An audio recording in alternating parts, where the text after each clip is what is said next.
اب کیا جو فغاں میری پہنچی ہے ستاروں تک، تو نے ہی سکھائی تھی مجھ کو یہ غزل خوانی۔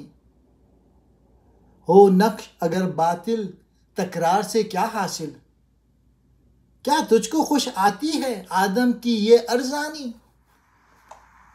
میری آہ و فریاد اگر ستاروں تک جا پہنچی ہے تو اس میں میرا کیا قصور ہے، میں کیا کروں؟ تو نے ہی مجھے غزلوں کے ذریعے سے آہ و فریاد کے طور طریقے سکھائے تھے۔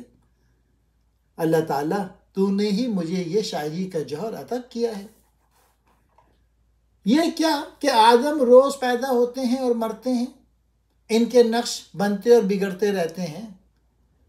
اگر یہ نقش باطل تھا تو اسے بار بار بنانے سے کیا فائدہ؟ اگر یہ باطل نہ تھا تو مٹتا کیوں ہے؟ اے خدا، کیا تجھے بنی آدم کی ارزانی اور بے قدری پسند ہے کہ وہ لگاتار پیدا ہوتے ہیں اور مرتے رہتے ہیں؟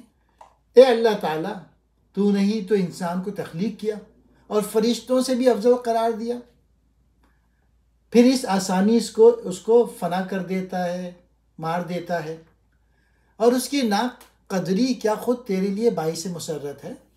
فغاں کہتے ہیں فریاد کو، ستاروں تک، آسمان تک، غزل خوانی، غزل پڑھنا یعنی شاعری کرنا، تکرار کہتے ہیں جھگڑے کو، ارزانی سستا یعنی ذلیل ہونا۔